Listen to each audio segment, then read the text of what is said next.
Breakup songs have been around for as long as us humans can remember. The one that got away. You had your chance, but now she's gone. They just let everything spill out.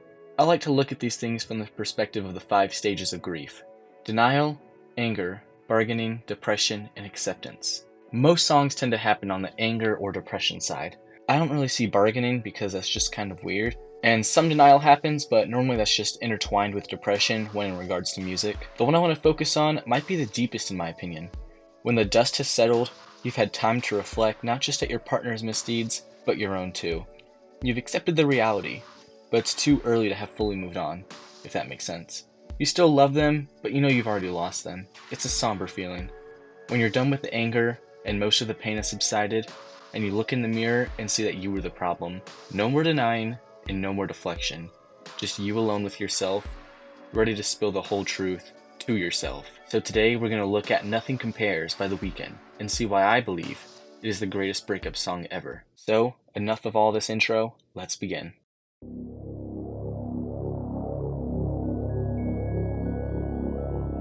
This song has a mystical, eerie ramp up to it, with sounds as if you're in the night staring at the sky, hearing the twinkling of the stars, alone thinking to yourself. And only a few seconds into the song, we have a heavy and bombastic sound blare from our speakers, with the same eerie tone.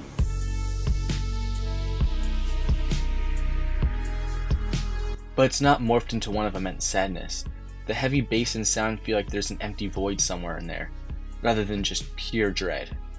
Now we're 30 seconds in, and the song starts off with the lines, "I've been trying hard to find the words to say," which is a semi-frequent occurrence with Abel whenever he tries to be more raw with his emotions. For example, "Die For You." We can also guess that during this 30 seconds of ramp up, he's been gathering his thoughts. This is then followed by, "If we tried again, we'd make the same mistakes." This right here shows a sense of maturity that most don't have. Even when we know it's wrong, a lot of times we struggle to let go of the person. Even if we're holding each other back and we know it. For added context, this song in the album came out after a long, dramatic, and public on and off relationship with an ex of his. He finally realizes that it's not good to get back together, as it'll just repeat the pain and toxicity they've been plaguing each other on and on for years. Abel then says he's asphyxiated, and that he'll never make it without his ex. Asphyxiated is dying due to air deprivation. This is kind of weird on its own, since I've been talking about all this acceptance stuff, but as we get deeper into the song it'll make more sense, so we'll hold off on that for now. Next up he says he'll fill the void, and he knows she'll do the same. The void is left from her leaving.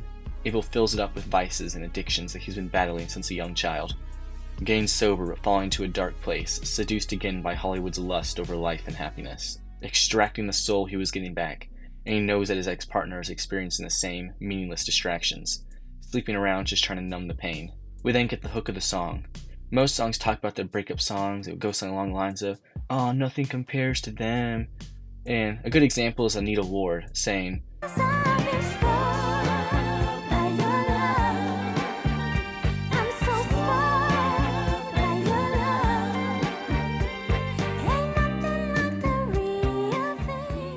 "I know these words are different, but the meaning is the same.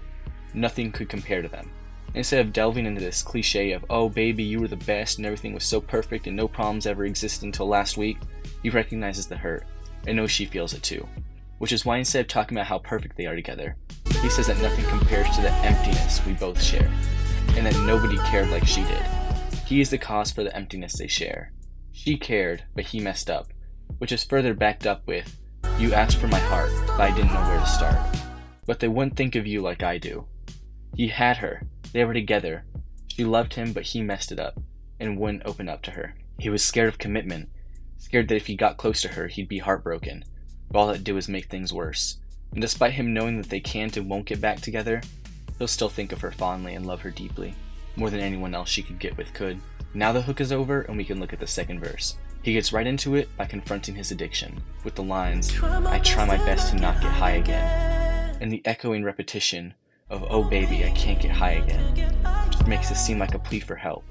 He's fallen back into all his bad habits, and he feels alone and trapped. He says he's being stuck inside this place for days on end.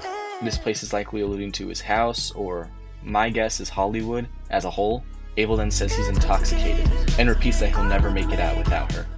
It's not that he needs her love, and he can't go on without his one true blah blah blah blah blah, no. He's saying he won't make it without her, because he doesn't think he can escape his abuse of drugs and alcohol and lust without someone like his ex there. He needs her help, and everyone around him is just indulging him more and more into these vices and sins. He then caps this off with, "But I fill the void just like I did back then." The empty hole in his heart from the meaningless satisfaction he got from sleeping around his back, and he's solving this lack of true love and care with drugs, just like he did before. He's not the changed man he thought he was. He's just stuck in the same awful patterns. Next is the chorus again, so we'll skip that and go right to the bridge, which is my favorite part personally. Abel starts the bridge with, "I've seen darker days, trying to keep my faith," signifying that he's had harder times, but he's trying to hold on to his faith. Whether you see it as a reference to his religion, or as if he's just trying to keep his faith in his relationship is up to you. I personally would go with the religion side. He then follows this up with, "I sin too much to pray for you," which shows that he doesn't believe that he's worthy of you, and he's done too many sinful and wrong things for her to come back. Religion is in the Weeknd's music a lot, but normally he comes to the conclusion that he isn't worthy of heaven, such as in Ordinary Life, when he says he traded all for a halo, as in Trading the Fame and Fortune. And when he also says that, "She said she'll pray for me, and I said it's too late for me." Also directly showing that he believes he's too far gone. He thinks he's done too much wrong in his life to the point that he doesn't think he'll ever be worthy of going to heaven. He doesn't think he's even worthy enough to pray for her back. We then see another point of him accepting and reflecting on how it's his fault that his relationship is done. That even when it was great, he still chose to walk away, since he too was scared to latch on and give himself up entirely emotionally. He chose to wear facades no matter how good it was going, over the fear of what if, and he put a little exclamation mark on his point, saying that he couldn't even change for you. Once again showing that when the seemingly perfect girl was there for him, he still failed to become the better man he needed to be. Then probably my favorite part of the song, eerily relating back to the asphyxiation at the end of the song. "If you're the air I need, then I'm dying just to breathe. I hope that you're not dying too." The Weeknd says that he feels as if he's dying without her, and despite the pain and heartache, he hopes she's okay. He needs her to be whole and sane, which is partially rooted in his addictions.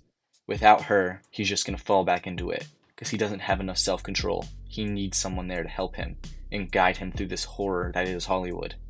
Despite all of this, saying he needs her, he says he hopes she's moved on. He hopes that she's not dying too. It's not so much that he's accepted the breakup, as in he's okay now. He's accepted his fate. He knows it won't work, and things will just get worse. So he wishes her the best, and hopes she isn't going through the pain and heartache he is. He's trying to keep his faith and stray from his habits, and doesn't think he can do it without her, and he knows he'll have to try and go all alone. Wow, that was pretty deep. Probably a little too deep for a bonus track on a song. And by the way, after the last line I read, he just repeated some stuff we already went over, but I can't remember ever listening to a song so emotional. He's in this acceptance and depression and grief limbo. It shows some sort of maturity gain versus Abel's old nonchalant, no-care attitude we've seen in the past. Thanks for watching my first video. I hope you enjoyed.